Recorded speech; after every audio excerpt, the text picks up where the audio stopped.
لازم ہے صلی اللہ علیہ وآلہ وسلم۔ السلام علیکم۔ آج مجھے وہ دن یاد آ رہا ہے کہ جس دن پہلا رمضان تھا اور میں اس طرح آپ کے سامنے کھڑی ہو کر آپ سے بات کر رہی تھی۔ رمضان آیا، پلک جھپکی اور رمضان چل دیا۔ آج یقیناً لیلۃ الجائزہ بھی ہے۔ ہم نے دیکھنا ہے کہ ہم نے اس رمضان میں کیا پایا، کیا کھویا، کون سی عبادتیں کی، کون سی دعائیں مانگی، کتنی بخشش کروائی، اللہ تعالیٰ سے کس کس طرح ہم نے اپنی خواہشات کا، اپنی ضروریات کا اظہار کیا۔ وہ رب جو ہمارے دل کی دھڑکنیں تک سمجھتا ہے، وہ رب کہ جو ہماری ہر دعا کو سنتا ہے، جو ہم نے مانگی اور جو ہم نے نہیں مانگی، ساری دعائیں اس رب کو پتہ ہے، ساری خطائیں اس رب کو پتہ ہے۔ آج جمعۃ الوداع کا دن ہے۔ ہماری خوش قسمتی کہ ہمیں یہ جمعہ نصیب ہوا، اس سال بھی نصیب ہوا۔ ہم پچھلے جمعے کو بھی یہی سمجھ کے ہم نے گزارا کہ جمعۃ الوداع ہے، اور اس جمعے کو بھی ہم اب جمعۃ الوداع کہیں گے، کیونکہ پچھلے جمعے ہم سمجھ رہے تھے کہ شاید اگلا جمعہ ہمیں نصیب نہ ہو اور اس دن عید ہو، لیکن اللہ تعالیٰ کی رحمتیں، برکتیں ہم پر نازل ہو رہی ہیں۔ اور کیا ہی خوب ہو کہ ہم اپنا ہر جمعہ رمضان کے بعد بھی ایسے منائیں کہ جیسے یہ جمعۃ الوداع ہو۔ کیا ہماری خوش نصیبی ہو کہ ہم جمعے کو روزہ رکھیں، عبادت کریں، نمازیں پڑھیں، سورہ کہف پڑھیں، درود شریف نبی پاک صلی اللہ علیہ وآلہ وسلم پہ بے تحاشا کثرت کے ساتھ بھیجیں۔ جمعے کے احکام تو آپ کو پتہ ہی ہیں۔ کون ایسا مسلمان ہوگا جسے جمعے کی فضیلت نہیں پتہ ہوگی، اور پھر وہ اگر جمعۃ الوداع ہو تو کیا خوبصورت بات ہے کہ سچا، کھرا اور آخری جو دین ہے وہ ہے ہمارا دین اسلام۔ دین اسلام جس کی وہ کتاب جو کہ آخری کتاب کہلاتی ہے، کتابوں کی سردار قرآن شریف، جو نازل ہوئی اس بابرکت مہینے میں، جو کہ ہے مہینوں کا سردار رمضان شریف۔ اور پھر اس رمضان میں جو کتاب نازل ہوئی قرآن شریف، وہ ہوئی نبیوں کے سردار آقا محمد مصطفیٰ صلی اللہ علیہ وآلہ وسلم پر۔ تو آپ دیکھیں کتنی فضیلت ہے۔ سب سے سچا، سب سے حق مذہب ہمارا اسلام، پھر وہ کتاب قرآن پاک جو کتابوں کی سردار، جس پر نازل ہوئی، نبیوں کا سردار، جس مہینے میں نازل ہوئی، وہ مہینہ مہینوں کا سردار، اور جس رات نازل ہوئی 27ویں شب، افضل رات لیلۃ القدر، 69 راتوں میں سے ایک رات، اور پھر اس مہینے کا سردار جمعہ، یعنی کہ ہر مہینے جمعہ دنوں کا سردار۔ اور پھر ہمیں نصیب ہوا وہ جمعہ جو کہ ہے جمعۃ الوداع، یعنی کہ جس کی اور بھی زیادہ بڑھ کے فضیلت ہے۔ تو اللہ تعالیٰ نے ہمیں اس قابل سمجھا ہے کہ ہم اس جمعے کو اس مہینے میں، اس بابرکت مہینے میں گزار رہے ہیں۔ اس جمعے کی ساعتوں کو ہاتھ سے مت جانے دیجیے گا۔ یہ وہ جمعہ ہے کہ جس کے لیے ہمیشہ سے سنتے آئے ہیں کہ جمعے کا دن ایک ایسا وقت ہوتا ہے، ایک ایسی ساعت آتی ہے۔ کچھ لوگوں نے یہ بتایا کہ جی یہ ساعت وہ ہوتی ہے کہ جب عصر اور مغرب کے بیچ کا وقت ہوتا ہے۔ کچھ روایت میں آیا ہے کہ جی خطبے کے بعد، کچھ روایت میں کچھ، لیکن ہم یہ کہتے ہیں کہ جی جمعے کا دن ہی ایک ایسا دن ہے کہ اس میں وہ ساعت آتی ہے، کسی کو نہیں پتا کہ وہ ساعت کون سی ہے۔ جس طرح لیلۃ القدر کا کسی کو نہیں پتا، اس طرح اس ساعت کا بھی کسی کو نہیں پتا کہ جمعے کے دن وہ ایک ساعت آتی ہے کہ آپ کی مانگی ہوئی دعائیں قبول ہوتی ہیں۔ تو اللہ تعالیٰ ہمیں ہر ہفتے ایک جمعہ دیتا ہے کہ جس میں ہماری دعائیں قبول ہوتی ہیں۔ جو لوگ کہتے ہیں کہ ہماری دعا قبول نہیں ہوتی، جو لوگ روتے ہیں کہ ہماری دعائیں قبول نہیں ہوتی، وہ جمعے کو ہاتھ سے کیسے جانے دیتے ہیں؟ ہاتھ سے نہ جانے دے. یہ وہ لمحے ہیں, یہ وہ ساعتیں ہیں کہ ایک دعا آپ کی زندگی, آپ کی دنیا, آپ کی آخرت سب بدل کے رکھ دے گی. ساری بیماریاں, پریشانیاں ختم ہو جائیں گی, ساری ضرورتیں, آسائشیں, خواہشیں پوری ہو جائیں گی, اس دنیا میں بھی اور اس دنیا کے بعد بھی سرخرو ہو جائیں گے. قیامت کے دن اعمال نامے سیدھے ہاتھ میں آ جائیں گے, قبر کے عذاب سے نجات پائیں گے, مغفرت ہو جائے گی, دوزخ سے عذاب سے, دوزخ کی آگ سے بچیں گے, نیکیاں ہمارے حصے میں لکھ دی جائیں گی. تو ہم کیوں جانے دیں اس جمعے کی ساعتوں کو, کیوں جانے دیں جمعے کی ساعتوں کو. اور پھر سب سے اچھی بات یہ کہ ہمارے پاس ایک ایسی عبادت ہے, ایک ایسی تسبیح ہے کہ جس کے لیے ہمیں کوئی ایسی تقدو کرنی ہی نہیں پڑتی, کوئی ایسا اہتمام نہیں کرنا پڑتا. چلتے پھرتے, اٹھتے بیٹھتے, کھاتے پیتے درود شریف پڑھ سکتے ہیں. یہ ایسی اللہ کی نعمت ہے ہمارے لیے کہ اپنے نبی حضرت محمد مصطفیٰ صلی اللہ علیہ وآلہ وسلم پر ہم درود و سلام بھیج سکتے ہیں. اور کہتے ہیں کہ جمعے کے دن نبی پاک صلی اللہ علیہ وسلم درود و سلام زیادہ سے زیادہ بھیجنا چاہیے, سورہ کہف کی تلاوت کرنی چاہیے. آج میں آپ لوگوں کو ایک قصہ سناتی ہوں اپنا.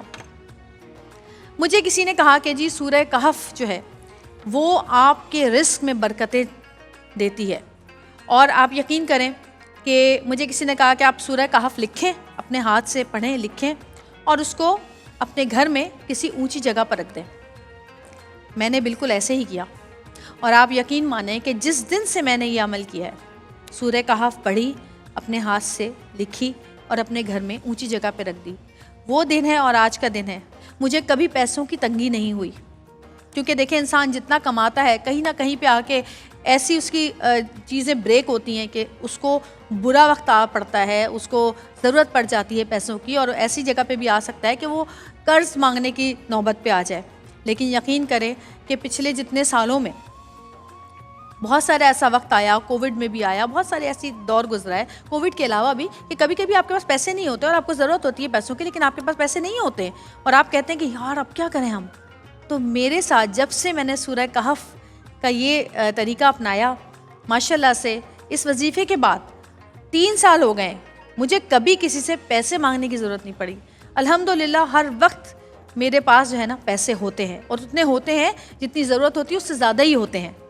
تو یہ جمعے کی شان ہے, سورہ کہف کی شان ہے, درود شریف کی شان ہے, کیونکہ اس کے ساتھ 1100 بار درود شریف بھی میں نے پڑھا تھا. تو جی درود شریف تو ایک ایسا عمل ہے کہ جمعے کے علاوہ بھی آپ کرتے رہیں. کہتے ہیں درود شریف بیماریوں کو ٹالتا ہے. تو آج جمعۃ الوداع, یہ ودا کا جو لفظ ہے نا, ودائی جس کو کہتے ہیں, یہ ایک ایسا لفظ ہے کہ اتنی اداسی پھیلا دیتا ہے دل و جسم اور روح کے اندر کہ میں بتا نہیں سکتی. اتنی تکلیف ہوتی ہے اس ودائی کو سن کر, اور یہ وہ ودائی ہے جو رمضان کی نہیں ہے, ہماری ہے, کیونکہ رمضان تو اگلے سال پھر آئے گا. نہ جانے ہم زندہ ہوں گے یا نہیں اس رمضان کو دیکھنے کے لیے. تو یہ جو رمضان 1 مہینہ گزر گیا, اس کے بعد شب رات آئے گی, لوگوں کے پتے جھڑیں گے اگلے سال, نہ جانے ان میں ہمارا پتا ہو شاید. تو ابھی بھی چند گھڑیاں, چند لمحے, چند گھنٹے, چند ساعتیں باقی ہیں. کبھی کبھی کہتے ہیں کہ جی ہزاروں مہینوں کی عبادتوں سے بہتر کوئی ایک رات ہوتی ہے جو کہ اللہ تعالیٰ قبول فرما لیتا ہے, اور وہ 1000 مہینوں کے برابر ہوتی ہے. تو ہو سکتا ہے کہ اب جو یہ وقت رہ گیا ہے اس میں کوئی ایسی ساعت ہو, کوئی ایسی بات ہو, کوئی ایسا سجدہ ہو, کوئی ایسی ادا ہو جو ہمارے رب کو پسند آ جائے, اور ہمارے تمام گناہ معاف ہو جائیں, اور ہماری تمام عبادتیں, تمام دعائیں قبول ہو جائیں. تو مت جانے دیں ان ساعتوں کو, مصلی لیں اور بیٹھ جائیں, اللہ تعالیٰ سے معافی مانگے, دعائیں مانگے, اور خاص کر ان لوگوں کے لیے ضرور دعائیں مانگے کہ جو اب اس دنیا میں نہیں رہے, کیونکہ ان تک صرف اور صرف ہمارا جو ہم دعا کرتے ہیں, جو ہم کلام پڑھتے ہیں ان کے لیے, قرآن پاک پڑھتے ہیں, جتنا ان کو ہم بھیجتے ہیں وہی ان تک پہنچتا ہے. اس کے علاوہ دنیا کی کوئی چیز ان تک نہیں پہنچ سکتی. اور یہ بالکل سچ ہے کہ جن کے اپنے پیارے گزر گئے ہیں, قرآن پاک جو آپ لوگوں نے پڑھا ہے اس مہینے, جو ختم القرآن ہوئے ہیں, ان کو بھی بخشیں, اور جمعہ جیسے اب یہ سمجھ لیں کہ اگر جمعہ ہم بچپن کا جمعہ اپنا دیکھیں، جو پہلے ہمارا جمعہ آیا کرتا تھا، تو ہمارے گھر میں کیسی افراتفری ہوتی تھی، ایسا لگتا تھا جیسے عید ہے، سب کے کپڑے پریس ہو رہے ہیں، جلدی جلدی سب جا رہے ہیں، غسل کر رہے ہیں، عطر لگا رہے ہیں، اس سے پہلے نیلز کٹ رہے ہیں، بھاگ رہے ہیں مسجدوں کی طرف کہ سب سے آگے صف میں جگہ مل جائے، خطبہ مل جائے ہمیں. کتنا لوگ ابھی بھی یہی ہوتا ہے، لیکن صرف رمضان میں ہوتا ہے. تو دل جو ہے وہ ایک گہرے سوز میں بھی ہے کہ وہ مسجدوں کی رونقیں، وہ جو اعتکاف میں لوگ بیٹھے ہیں، جو آج اعتکاف سے اٹھیں گے ماشاءاللہ سے، وہ رونقیں مسجدوں کی، وہ عبادتیں، وہ نمازیں، وہ نیکیاں، وہ ایک دوسرے کے ساتھ حسن سلوک، وہ ایک دوسرے کا خیال رکھنا، یتیموں کا، مسکینوں کا، غریبوں کا، ان لوگوں کا جو کہ سفید پوش لوگ ہیں. کتنا جذبہ بڑھ جاتا ہے رمضان میں ہم سب کا. تو وہ سب چیزیں اب آہستہ آہستہ ہماری نظروں سے اوجھل ہو جائیں گی. مسجدوں کی وہ رونق اللہ تعالیٰ بحال رکھے جو کہ رمضان میں بحال ہو رہی تھی. مدرسوں کی وہ رونق اللہ پاک بحال رکھے جو کہ رمضانوں میں بحال تھی. ہمارے گھر کے دسترخوانوں کو اللہ تعالیٰ اسی طرح بھرا ہوا، برکتوں والا، رحمتوں والا رکھے جیسے کہ افطار میں اور سحری میں تھا. اسی طرح نور کی برسات رکھے ہمارے گھروں میں، ہمارے دلوں میں، ہمارے لبوں پر، ہماری آنکھوں میں، جیسے کہ رمضان المبارک میں تھی. انہی دعاؤں کے ساتھ آگے بڑھیں گے. اور یہ جمعۃ الوداع، بس بولتے ہوئے نا، یہ وداع کا لفظ بولتے ہوئے تھوڑی سی تکلیف ہوتی ہے دل میں، کیونکہ میں نے بھی بہت کچھ سوچا تھا کہ ہم یہ عبادت کریں گے، یہ کروں گی، لیکن بس وقت، طبیعت اور حالات کچھ اس طرح سے نہیں کر پائی کہ جتنا میں نے سوچا تھا. اور ہمیشہ اب ادھورا ہی رہ جاتا ہے رمضان. عبادت کے لحاظ سے اگر میں سوچوں تو ادھورا ہی رہ جاتا ہے. جتنی بھی عبادتیں کریں آپ کی، ہمیشہ کمی پڑ جاتی ہیں. اتنا سا بھی حق نہیں ادا کر پاتے ہم رمضان کا.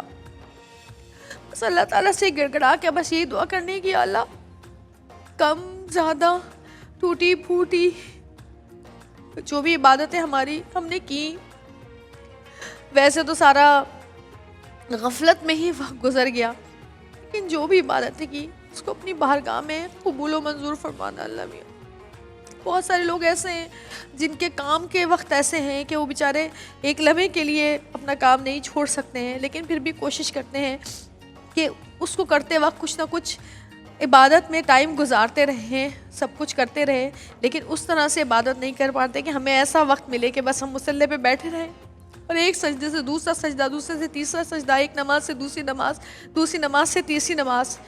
بس وہ وقت نہیں ملا. لیکن اللہ سے دعا ہے کہ اللہ تعالیٰ ہماری اس کوشش کو جو ہم نے یہاں بیٹھ کر کی، جو ہم نے یہ کوشش کی کہ ہم خود بھی اسلام کو سیکھیں، آپ تک پہنچائے. ہمارے ساتھ مفتی نور رحمانی صاحب، انہوں نے ماشاءاللہ سے کل ختم القرآن کیا. آپ نے دیکھا پورا قرآن پاک، کلام پاک ختم ہوا، اور جس طرح سے انہوں نے خلاصہ بیان کیا، ہمیں سمجھ کے ہم نے بہت آسانی سے سمجھا اس کو. تو اللہ تعالیٰ اس کو قبول و منظور فرمائے. جتنی یہاں پہ ذکر ہوا، چاہے وہ مولانا آزاد جمیل صاحب ہوں، یا ہمارے بھائی احمد رضا قادری بھائی ہوں، یا سمیر بھائی ہوں، یا ہمارے ساتھ جو عرفان سیالوی تھے وہ ہوں، جتنے بھی لوگوں نے یہاں پہ اللہ کا کلام پڑھا، اللہ کی بات کی، نبی پاک صلی اللہ علیہ وسلم کی نعتیں پڑھی، ان کی بات کی، ان کی سنت کی بات کی. میری اللہ سے دعا ہے کہ اللہ تعالیٰ، ہم یہاں پہ کام پہ تھے، ہمارا کام لیکن یہی تھا کہ ہم اللہ کا ذکر کر رہے تھے، بس تو اپنی بارگاہ میں اس کو ایسے قبول و منظور فرمانا کہ جیسے ہم نے تیری عبادت ہی کی ہے. یہ ٹھیک ہے کہ ہم مصلی پہ نہیں تھے، یہ ٹھیک ہے کہ ہم قرآن پاک کھول کے نہیں بیٹھے ہوئے تھے، یہ ٹھیک ہے کہ ہم تسبیحات نہیں کر رہے تھے اس طرح سے جیسے کرنی چاہیے تھی، لیکن جتنا ذکر ہم نے کیا، دل سے سنا، بس اس کو اپنی بارگاہ میں ایسی قبول فرمائیے گا جیسے آپ نے لوگوں کی عبادتیں قبول فرمائی ہے. ہمارا بس چلے تو ہم شاید گھر سے نکلے ہی نہ، رمضانوں میں گھر میں ہی رہیں، عبادتیں ہی کرتے رہے. اعتکاف میں نہیں بیٹھ سکی سال میں، لیکن بس مجھے یقین ہے کہ اللہ تعالیٰ، ہم نے جو کچھ بھی کیا دل سے کیا. یہ پورا رمضان ہم نے دل سے آپ کا ذکر کیا، رسول اللہ صلی اللہ علیہ وآلہ وسلم کا ذکر کیا، ان کی سنت کا ذکر کیا، دل سے ہم نے کلام پاک سنا، دل سے ہم نے نعتیں سنی، حمد و ثنا سنی، اور پھر جو لوگوں کے ساتھ حسن سلوک کیا وہ بھی ہم نے دل سے کیا۔ آپ یقین کریں کہ دل سے ہماری کوشش ہوتی تھی کہ جو لوگ بھی یہاں پر آ رہے ہیں ان بیچاروں کی اتنی تکلیف میں وہ آ رہے ہیں، اللہ تعالیٰ ان کی اس تکلیف کو دور کرے، اللہ تعالیٰ ہماری غیب سے مدد کرے، اور اللہ نے کی آپ لوگوں کے ذریعے۔ آپ لوگوں کو اللہ تعالیٰ نے فرشتہ اور ذریعہ بنا کر بھیجا، چاہے وہ ہمارے دیکھنے والے ناظرین ہوں، چاہے ہماری آرگنائزیشنز ہوں، چاہے ڈاکٹرز ہوں۔ میں ان سب کا شکریہ ادا کرتی ہوں کہ جنہوں نے ہمارے ساتھ اس کار خیر میں حصہ لیا۔ اللہ تعالیٰ ہمارے اس عمل کو، اس نیکی کو اللہ تعالیٰ صدقہ جاریہ بنائے اور ہماری نسلوں تک اس نیکی کو پہنچائے۔ اس کے علاوہ بھی ہم نے بہت کچھ اس پورے مہینے میں کیا، چاہے وہ کھانا پکانا ہو یا صحت کے حساب سے کوئی بات ہو، بچے ہوں، روزہ کشائی ہو، ہر چیز ہم نے اپنے دل سے کیا، اور یقین مانے ہمارے دل میں کوئی ایسی چیز نہیں تھی، نہ ہمیں کسی سے جیتنا ہے، ٹھیک ہے، نہ ہمیں کسی سے آگے بڑھنا ہے، ہم کسی ریٹنگ کی ریس میں نہیں ہیں، ہم اپنے دل سے کام کر رہے تھے، اپنے دل نکال کے ہم نے رکھے ہیں اس ٹرانسمیشن میں، اپنے دل کی باتیں نکال کے رکھی ہیں۔ ہم ہنسے ہیں تو دل سے ہنسے ہیں، ہم روئے ہیں تو دل سے روئے ہیں، ہم اداس ہوئے ہیں تو دل سے ہوئے ہیں۔ ہمیں فخر ہوا ہے اس چیز پر کہ اللہ تعالیٰ نے ہمیں مسلمان پیدا کیا ہے، اور ہم اسلام کے اس خوبصورت دین میں ہیں، اور ہم اس خوبصورت رمضان کو اپنی آنکھوں سے دیکھ رہے ہیں، گزار رہے ہیں، اس پہ ہمیں فخر ہے الحمدللہ۔ لیکن جو چیز کی ہم نے اپنے دل اور نیک نیتی سے کی، جو کچھ آپ کے سامنے لے کے آئے اپنے دل اور نیک نیتی سے لائے۔ اور مجھے لگتا ہے جب انسان سچ بولتا ہے تو اس کے الفاظ دیکھنے والے کے دل پہ اثر کرتے ہیں، اور مجھے یقین ہے کہ اس وقت جو لوگ مجھے سن رہے ہیں، جو لوگ مجھے دیکھ رہے ہیں، ان کا دل ان کو بتا رہا ہوگا کہ میں جو کہہ رہی ہوں سچ کہہ رہی ہوں۔ روزے سے انسان ویسے بھی جھوٹ نہیں بولتا ہے، اور رمضان میں تو ویسے بھی جھوٹ نہیں بولنا چاہیے، اور رمضان کے بعد بھی جھوٹ نہیں بولنا چاہیے، کیونکہ نبی پاک صلی اللہ علیہ وسلم نے کہا تھا، ایک مفہوم ہے حدیث کا، کہ میری امت میں تمام برائیاں ہوں گی لیکن وہ جھوٹی نہیں ہوگی، میری امت کے لوگ جھوٹ نہیں بولتے ہوں گے۔ تو اللہ تعالیٰ سے میں یہی دعا کروں گی کہ اللہ تعالیٰ ہم نے جو بھی یہاں پر جس طرح سے بھی ہم نے کوششیں کر کے لوگوں تک آپ کی بات بہت آسانی سے پہنچانے کی کوشش کی ہے، اس کوشش کو اللہ تعالیٰ قبول و منظور فرمائے۔ یقیناً میں دین کی میرے پاس اتنی تعلیم نہیں ہے جتنے ہمارے علماء اور مفتی یہاں بیٹھتے ہیں، لیکن میں ایک ہوسٹ تھی، میں ہوسٹ کر رہی تھی، مجھے صرف یہ تھا کہ میں نے کس کو کس طرف کو لے کے جانا ہے، کتنا ٹائم ہے، کس سے کیا بات کرنی ہے، آپ تک کیا بات پہنچانی ہے۔ لیکن ہمارے جو مفتی علماء تھے یقیناً وہ بہت علم رکھتے ہیں، انہوں نے آپ تک وہ باتیں پہنچائیں اور مجھ تک بھی پہنچائیں، کیونکہ جس طرح آپ لوگوں نے سیکھا اس طرح میں نے بھی سیکھا، جس طرح آپ لوگوں نے وظائف پوچھے، آپ لوگوں کو وظائف کے حل ملے، بیماریوں کے حل ملے، مسائل کے حل ملے، اس طرح مجھے بھی ملے۔ یقین کریں میں نے کتنی سوال تو بریک میں پوچھے مفتی صاحب سے، جو مجھ سے لوگ کہتے تھے کہ کیونکہ یہاں پر ٹائم نہیں ملتا تھا پوچھنے کا۔ اگلا سال جب آئے گا تو پتہ نہیں کس نے دیکھنا ہے اگلے سال کا رمضان، ہم یہاں ہوں گے نہیں ہوں گے، آپ کے ساتھ ہوں گے نہیں ہوں گے، یہ تو اللہ ہی جانتا ہے کہ آگے کیا ہونے والا ہے۔ لیکن کوشش ہماری یہی ہوگی کہ کسی بھی طرح آپ کے ساتھ جڑے رہیں، آپ لوگوں کی پیار محبت، آپ لوگوں کی حوصلہ افزائی ہمارے ساتھ رہی، اللہ کی رحمت ہم پہ برستی رہی، اللہ نے ہمیں ہمت دی، حوصلہ دیا، روزوں میں ہم کھڑے رہے، کرتے رہے اپنا کام، اور وہ کام دل سے کرتے رہے، کیونکہ وہ اللہ کا کام تھا، اس کے رسول صلی اللہ علیہ وآلہ وسلم کا کام تھا، اور اللہ تعالیٰ جس کو چاہے اس کو اپنی بات کرنے کے لیے بھی چنتا ہے۔ اللہ پاک نے مجھے اور میرے ساتھ جتنے ہماری ٹیم کے لوگ تھے، جو لکھ رہے ہیں ان کو بھی، جو سن رہے ہیں ان کو بھی، جو ہمیں کیمرے میں قید کر رہے ہیں ان کو بھی، جو دیکھ رہے ہیں ان کو بھی، اللہ تعالیٰ نے ہم سب کو چنا بولنے کے لیے، اپنی حمد و ثنا کے لیے، نبی پاک صلی اللہ علیہ وسلم کی نعت کے لیے ہم کو چنا، آپ کو چنا سننے کے لیے، ہم کو چنا بولنے کے لیے۔ تو یہ اللہ کا بڑا کرم ہے کہ اللہ تعالیٰ نے اپنا یہ رحم اور برکتیں ہم پر نازل کی۔